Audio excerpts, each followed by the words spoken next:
Sounds like you don't give up too easy. That's the kind of man I am, Ben. I set out to do something. I do it. Surrender just ain't in my nature. Plus, I'm stubborn as hell.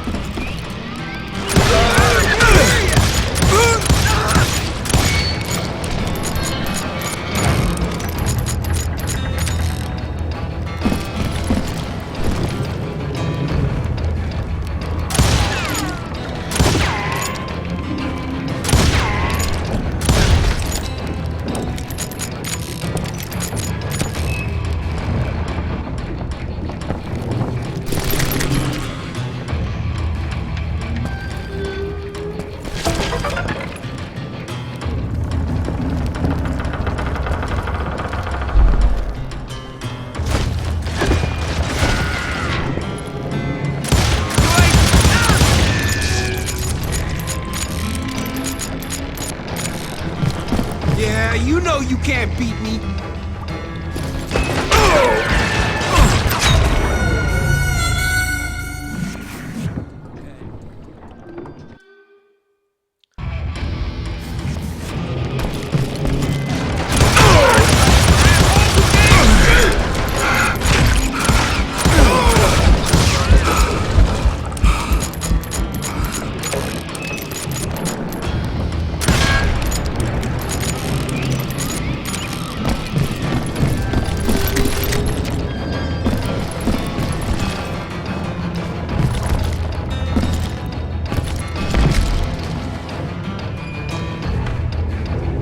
Better hide! That asshole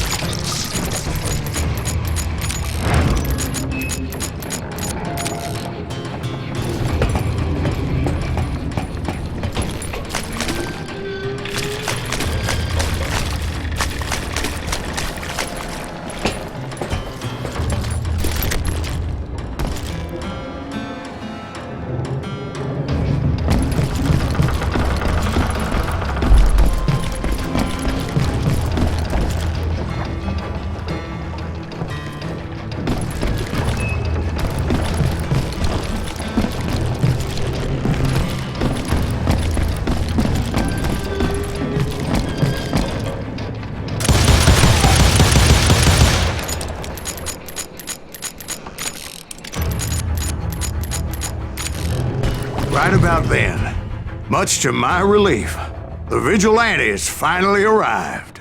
Their leader motioned at a cabin in the middle of the top deck, pointing me directly at the Daltons. I finally had them, after months of dogged pursuit. But it turned out that they had me. Take him out! I'm sending you to hell!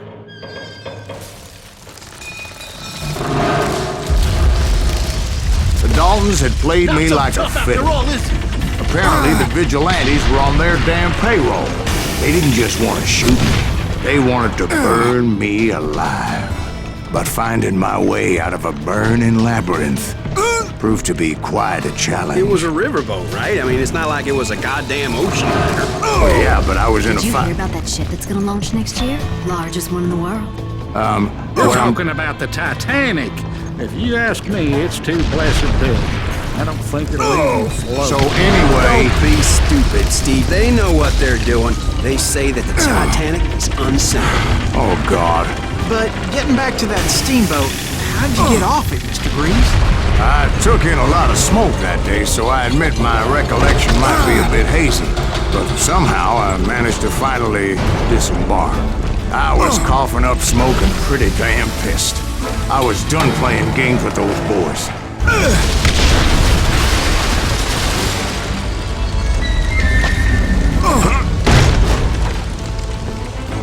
It was time to settle this once and for all.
side weren't about to come at me one at a time.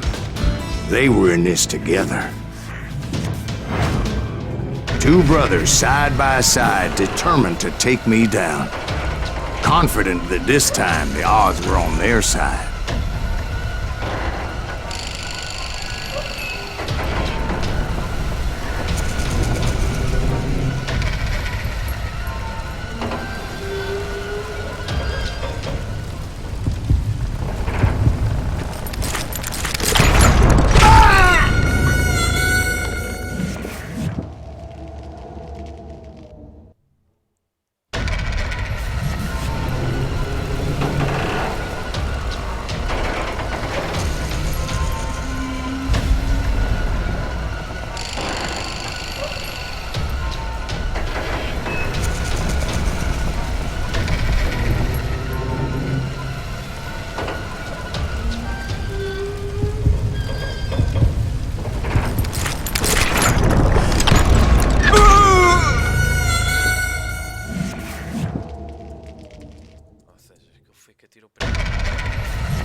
Two brothers side by side, determined to take me down. Confident that this time the odds were on their side.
They got it wrong.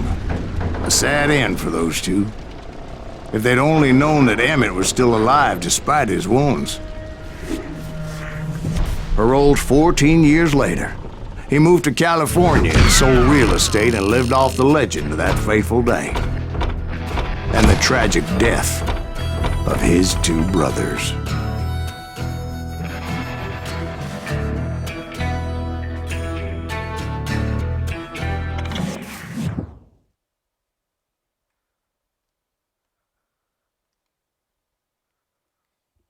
My own brothers died tragically as well, truth be told.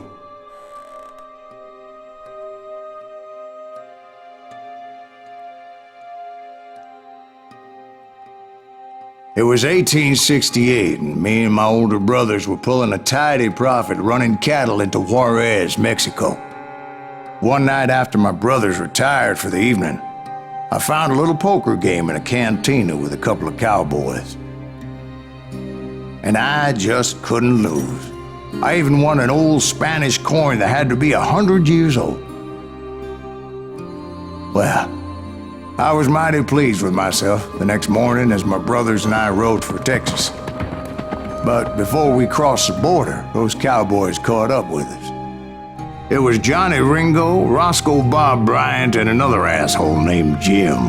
They wanted their money back and everything else we had, including our lives, as those boys didn't want us coming for them later. Bob put that old Spanish coin in my mouth and said, "I won't have it said that I left you with nothing, boy." Well, those horses bolted, and there we hung as those bastards rode away. The branch finally snapped under the weight of the three of us, but being my older brothers were bigger and heavier, they were already dead. And right then I swore to myself that I would avenge them. Ringo you know about. But Bob eluded me, until I heard he was riding with the Wild Bunch.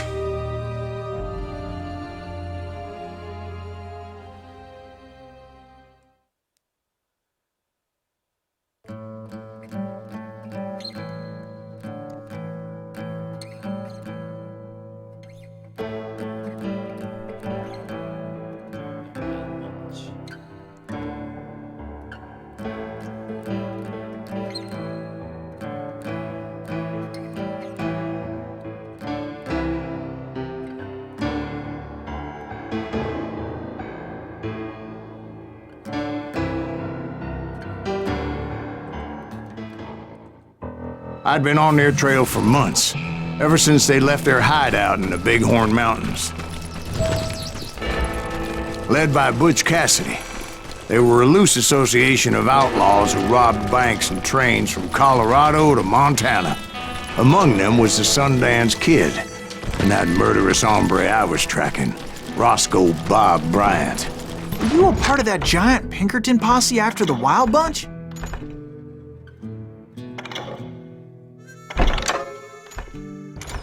No, boy. A circus like that would have slowed me down. Besides, I wanted Bryant all to myself. I'd heard about a large shipment of gold being transported to Wilcox, Wyoming on the Overland Flyer. They blew the bridge with the intention of forcing the train to stop. Well, I assumed the Wild Bunch was likely in the still intact part of the train high above. So I had no choice but to make my way up through the passenger cars dangling down. I was determined to make that sumbitch Bob pay for what he did to my brothers.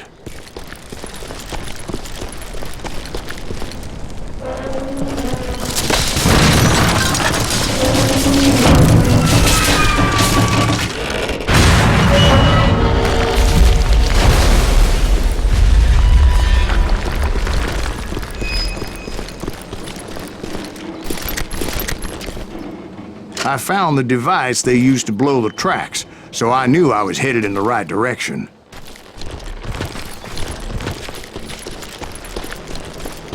My ears are still ringing from blowing up that bridge. What'd you say? I can't hear a goddamn thing.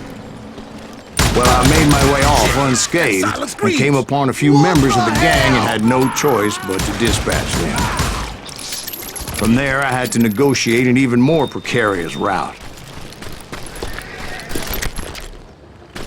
You're dead! But first, I would need to get my ass out of there.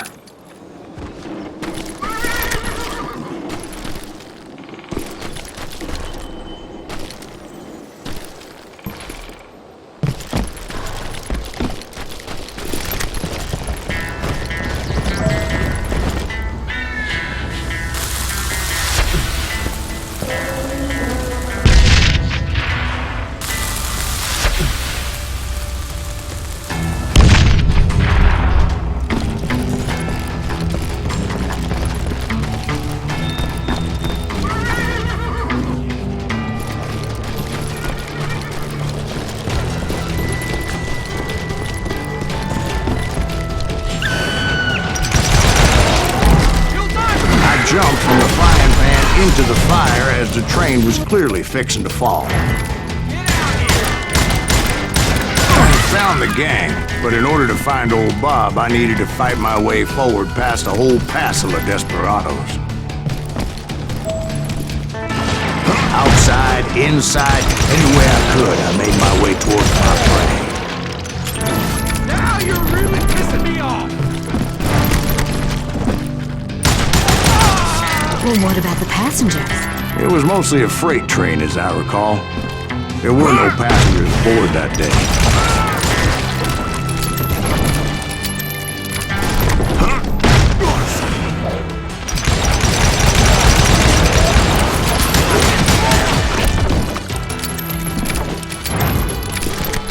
This asshole don't know who he is!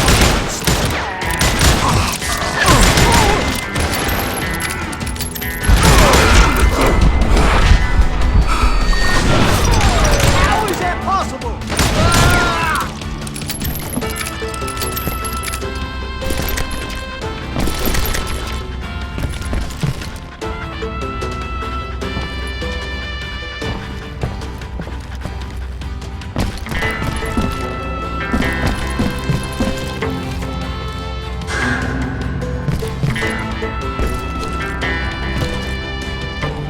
As I mentioned before, I am not fond of heights.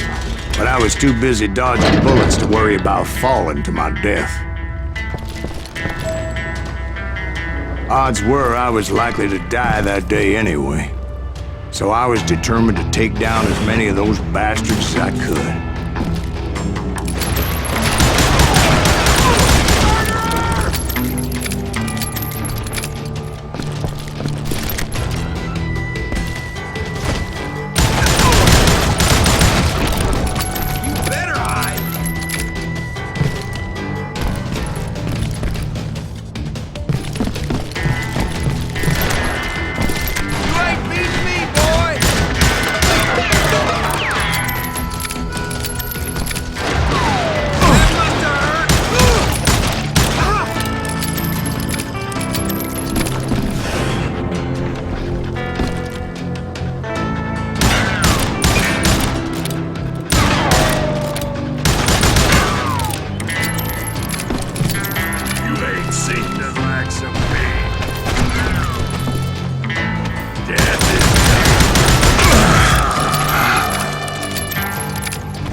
Times it was like shooting ducks in a shooting gallery. The only difference is these damn ducks shot back.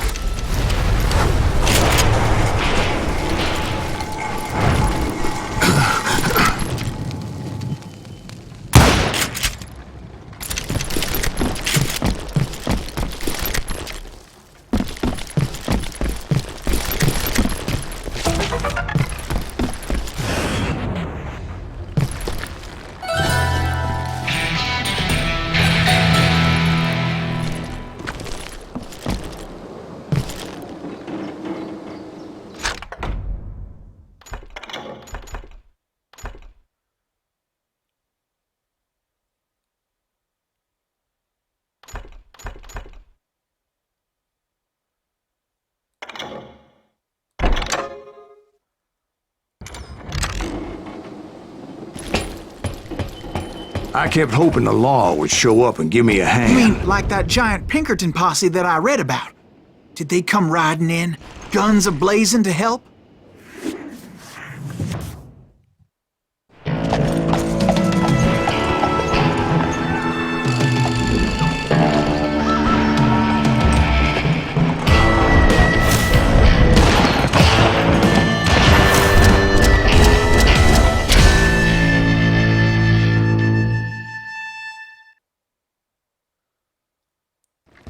Help? From the Pinkertons? No, son. I had to fight the wild bunch all by my lonesome, as usual.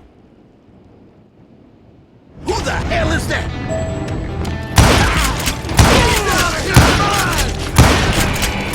Take cover! Retreat! Retreat!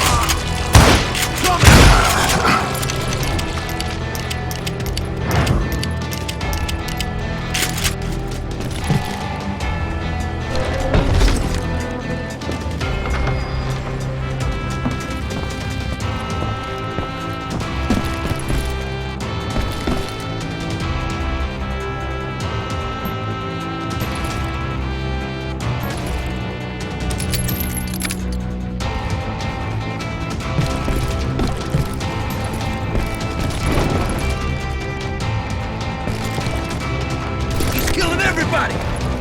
You ain't seen nothing like that. They'll kill us all!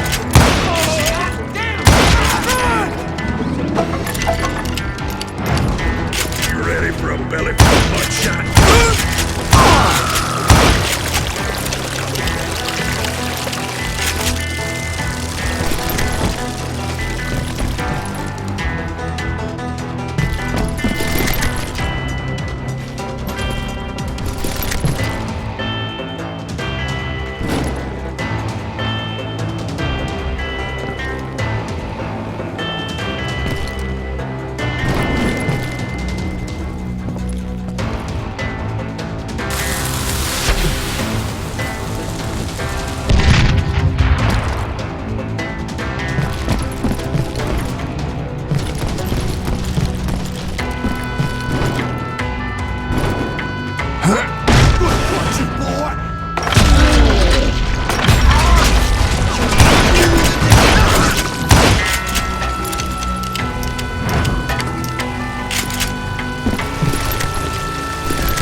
My guess is those dime novels didn't portray this as it happened, did they? Only a few stragglers were left, and I had to cut them down pronto if I was going to stay on old Bob's trail.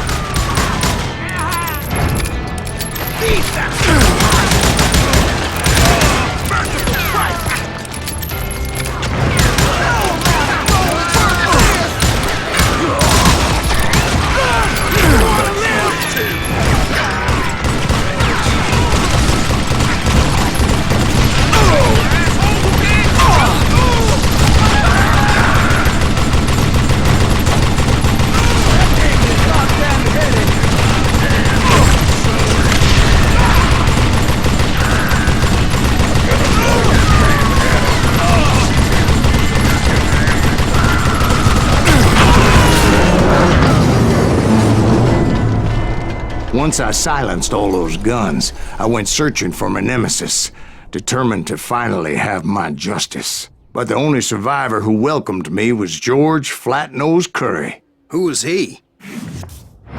The fastest gun in the gang. Right after Sundance, I mean. And Kid Curry, and maybe Elsie Lay. Though some folks might dispute that.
very same day, Butch Cassidy and the Sundance Kid decided to leave the Wild Bunch behind and decamped for South America. Dishonored. Oops. They ended up living down there for many years, but I'm sure you already know all about that.